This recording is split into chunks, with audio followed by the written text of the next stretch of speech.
Assalamualaikum warahmatullahi wabarakatuh. Selamat pagi, Pak Erika dan Bu Sekar selaku dosen pengampu mata kuliah Pendidikan Lingkungan Hidup. Izinkanlah saya Aulia Indah Kurniati dengan NPM 057 untuk mempresentasikan artikel PJBL mata kuliah Pendidikan Lingkungan Hidup yang berjudul Analisis Pengolahan Limbah Minyak Jelantah sebagai upaya meningkatkan kepedulian warga desa Wonokrio terhadap lingkungan sekitar. Yang pertama ada pendahuluan.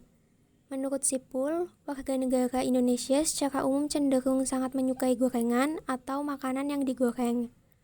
Gorengan salah satu makanan yang murah meriah dan nikmat dimakan kapan saja. Gorengan menjadi salah satu makanan favorit banyak orang di tanah air. Rasanya yang nikmat dan renyah membuat gorengan banyak disukai masyarakat. Dalam pembuatan gorengan tentunya memerlukan minyak goreng. Beberapa warga Indonesia memiliki mata pencaharian sebagai pedagang gorengan atau usaha rumah makan. Minyak goreng adalah minyak yang berasal dari lemak tumbuhan atau hewan yang dimurnikan dan berbentuk cair dalam suhu kamar, serta biasanya digunakan untuk menggoreng makanan. Selama proses penggorengan, minyak akan langsung tercampur dengan udara luar sehingga terjadi reaksi oksidasi. Hal ini disebut sebagai minyak jelantah, yaitu minyak goreng yang sudah berkali-kali digunakan untuk menggoreng.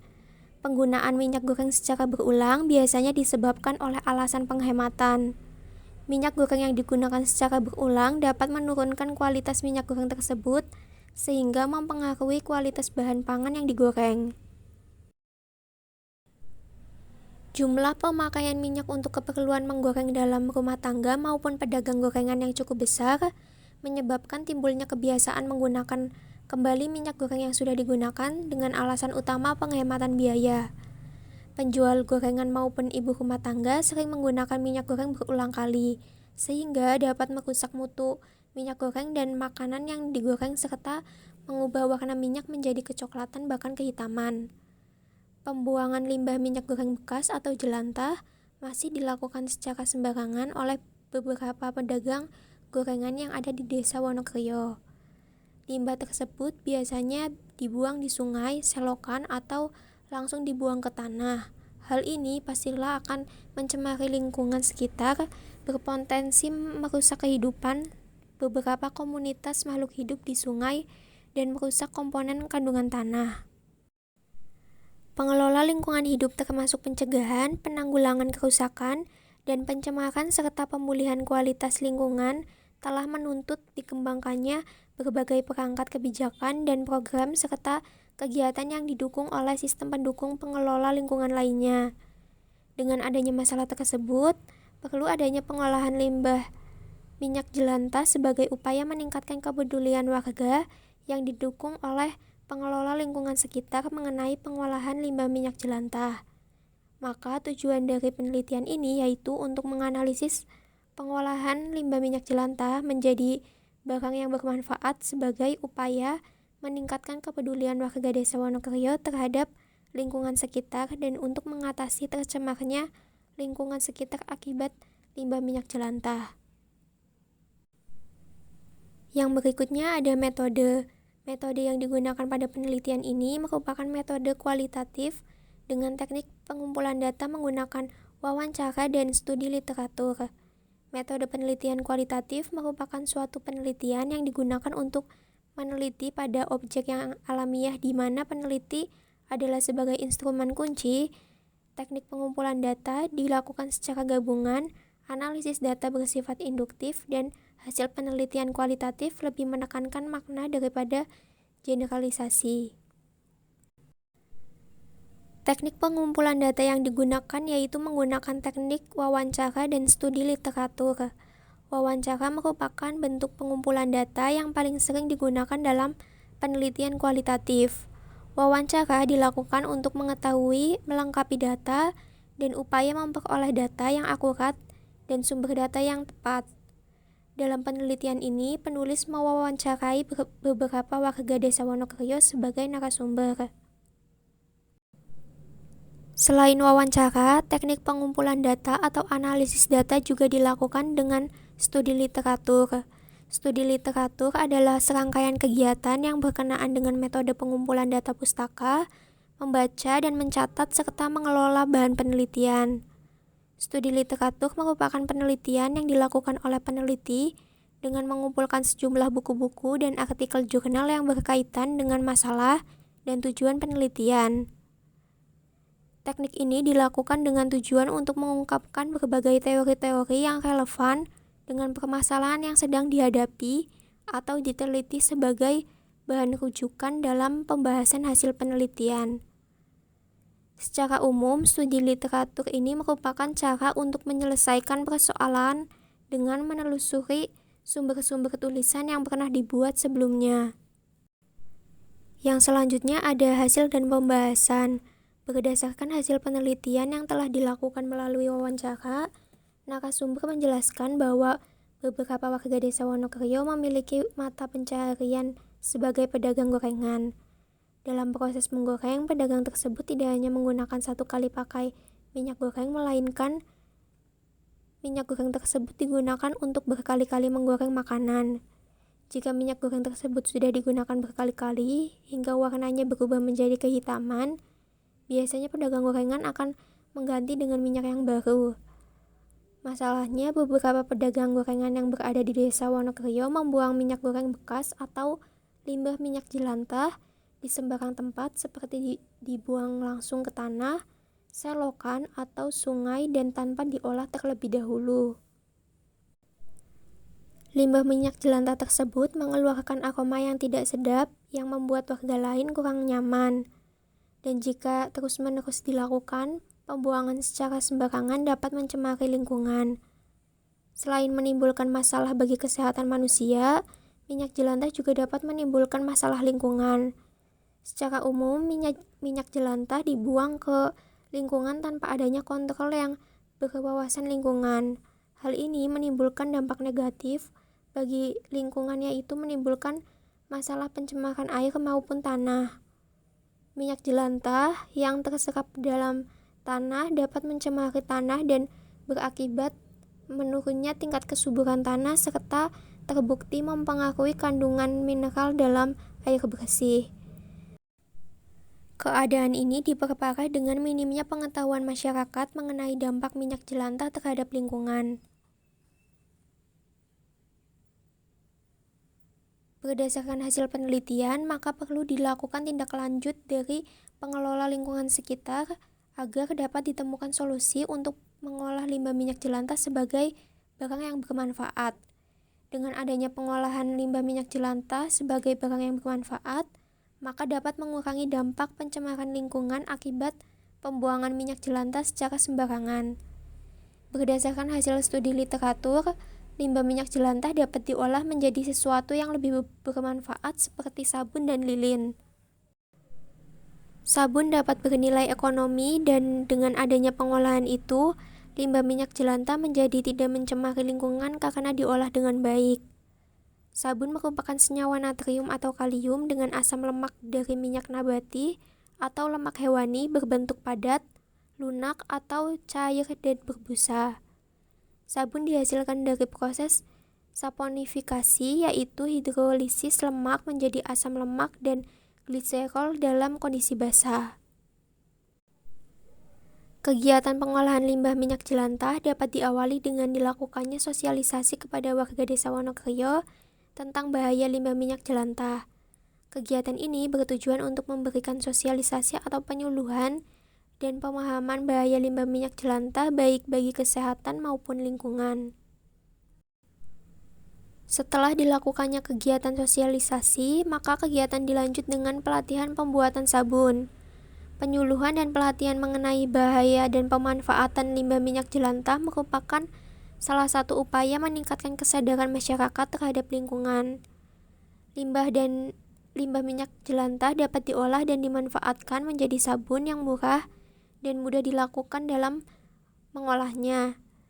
Hasil dari pengolahan yang berupa sabun dapat digunakan untuk mencuci perabotan rumah tangga atau mencuci tangan. Dengan adanya kegiatan pelatihan, diharapkan mampu mengembangkan ekonomi warga dengan membuat sabun secara mandiri melalui pemanfaatan limbah minyak jelantah. Kemandirian ekonomi mitra dapat dicapai dengan mengurangi biaya belanja pada tingkat rumah tangga, terutama pembelian sabun cuci piring. Selain itu, warga dapat menjual sabun yang telah diolah secara mandiri dan mengembangkan usaha rumah tangga. Berdasarkan studi literatur atau kajian pustaka, dalam proses pembuatan sabun sebagai bentuk pemanfaatan pengolahan limbah minyak jelantah, terdapat bahan-bahan yang dibutuhkan seperti minyak jelantah, air, bibit parfum yang memiliki aroma yang wangi, dan soda api. Selain itu, adapun alat yang dibutuhkan seperti gelas ukur, pengaduk stainless, cetakan sabun, dan wadah plastik. Berdasarkan kajian pustaka, proses pembuatan sabun dilakukan dengan beberapa langkah. Sebanyak 16 gram soda api dan 27 ml air dimasukkan ke dalam wadah. Setelah itu diaduk secara perlahan. Selama proses pengadukan, dimasukkan minyak jelantah sebanyak 100 ml. Proses pengadukan dilakukan sampai larutan menjadi kental. Untuk memberikan aroma wangi pada sabun, dapat ditambahkan bibit parfum ke dalam larutan. Larutan yang sudah mengental dituang ke dalam cetakan sabun dan didiamkan pada suhu ruang. Sabun yang dihasilkan tidak dapat langsung digunakan, tetapi harus didiamkan kurang lebih selama 2 minggu. Tujuan dari proses pendiaman yaitu untuk menghilangkan aktivitas soda api dan menghilangkan bau dari minyak jelantah. Sabun yang sudah jadi dapat dikemas menggunakan kemasan yang didesain sendiri apabila ingin digunakan untuk usaha. Namun jika sabun tersebut hanya ingin digunakan sendiri, cukup diletakkan di dalam wadah yang ada di rumah masing-masing warga. Selain dapat diolah menjadi sabun, limbah minyak jelantah juga dapat diolah menjadi lilin aromaterapi. Pemanfaatan limbah minyak jelantah menjadi bahan dasar pembuatan lilin aromaterapi merupakan salah satu langkah yang mudah dilakukan. Selain itu, lilin aromaterapi juga memiliki nilai ekonomis sehingga berpotensi untuk dikembangkan sebagai alternatif tambahan sumber penghasilan bagi warga sekitar. Dalam pengolahan limbah minyak jelantah menjadi lilin aromaterapi, tentunya juga memerlukan penyuluhan dan pelatihan terlebih dahulu kepada warga. Berdasarkan studi literatur atau kajian pustaka, alat-alat yang digunakan dalam pembuatan lilin dari minyak jelantah yaitu terdiri dari kompor, gelas sebagai wadah lilin, timbangan, gelas ukur, panci, sendok, sumbu lilin, dan pengaduk. Sedangkan bahan-bahan yang dibutuhkan yaitu minyak jelantah yang sudah disaring atau dijernihkan, parafin, essential oil atau pewarna alami yang sudah tidak dipakai, dan aromaterapi jika diperlukan. Pada proses pembuatan limbah aromaterapi dari limbah minyak jelantah juga terdapat beberapa tahapan. Berdasarkan kajian pustaka, dalam proses pembuatannya minyak jelantah perlu disaring untuk memastikan tidak ada residu di dalamnya. Selanjutnya, parafin dihaluskan dan ditimbang sebanyak 400 gram, lalu sebanyak 400 ml minyak jelantah dituangkan ke dalam gelas ukur. Untuk menghilangkan bau minyak jelantah perlu disangrai terlebih dahulu. Parafin dimasukkan secara perlahan sampai parafin larut habis dan menyatu dalam minyak. Selain itu, pewarna alami juga mulai dimasukkan ke dalam adonan lilin. Setelah itu, aromaterapi dimasukkan ke dalam gelas yang menjadi tempat lilin. Campuran dari bahan yang sudah dibuat dituangkan ke dalam tempat lilin atau gelas kaca. Setelah itu, sumbu ditancapkan jika adonan lilin sudah setengah beku. Setelah selesai, lilin yang diolah dari minyak jelantah tersebut perlu didiamkan sekitar 48 jam. Dengan adanya pengolahan limbah minyak jelantah menjadi sabun atau lilin dapat menjadi solusi atau atas permasalahan yang ada. Pengolahan limbah minyak jelantah juga sebagai bentuk upaya meningkatkan kepedulian warga. terhadap lingkungan sekitar, agar lingkungan tidak semakin tercemar dengan adanya pembuangan limbah minyak jelantah secara sembarangan. Selain itu, dari hasil pengolahan limbah minyak jelantah juga dapat dijadikan untuk usaha warga sekitar untuk membantu kebutuhan ekonomi karena sabun dan lilin dapat dijual belikan dan dapat digunakan sendiri untuk kebutuhan sehari-hari. Pengolahan limbah minyak jelantah ini tentunya juga perlu adanya peran dari pengelola lingkungan setempat untuk melakukan serangkaian kegiatan pengolahan limbah minyak jelantah. Adapun kesimpulan dan saran, berdasarkan hasil dan pembahasan dapat disimpulkan bahwa limbah minyak jelantah yang dibuang secara sembarangan dapat mencemari lingkungan. Oleh karena itu, pengolahan limbah minyak jelantah perlu dilakukan. Limbah minyak jelantah dapat diolah menjadi sabun dan lilin. Pengolahan sabun dan lilin dari limbah minyak jelantah sebagai solusi permasalahan pencemaran lingkungan akibat pembuangan limbah minyak jelantah secara sembarangan. Hal ini dikarenakan secara umum alat dan bahan yang digunakan tidak terlalu sulit dicari. Dalam proses pembuatan juga tidak terlalu sulit. Namun apabila kegiatan pengolahan limbah minyak jelantah menjadi sabun dan lilin ini dilaksanakan, maka tetap perlu diadakan penyuluhan dan pelatihan terlebih dahulu kepada warga. Selain itu, hasil dari pengolahan limbah minyak jelantah berupa sabun dan lilin juga dapat digunakan untuk meningkatkan keadaan ekonomi warga sekitar karena dapat dijadikan usaha. Adapun saran, sebaiknya pengelola lingkungan sekitar dapat segera menindaklanjuti masalah limbah minyak jelantah dan dapat menerapkan pengolahan barang bermanfaat dari limbah minyak jelantah sebagai upaya kepedulian warga terhadap lingkungan sekitar. Dengan diterapkannya pengolahan tersebut, diharapkan pedagang gorengan tidak lagi membuang limbah minyak jelantah secara sembarangan dan lingkungan tidak tercemar akibat limbah minyak jelantah. Berikut merupakan daftar pustaka yang saya gunakan untuk menyusun artikel PJBL Pendidikan Lingkungan Hidup. Terima kasih atas perhatian Bapak dan Ibu dosen. Apabila ada kekurangan saya mohon maaf. Wassalamualaikum warahmatullahi wabarakatuh.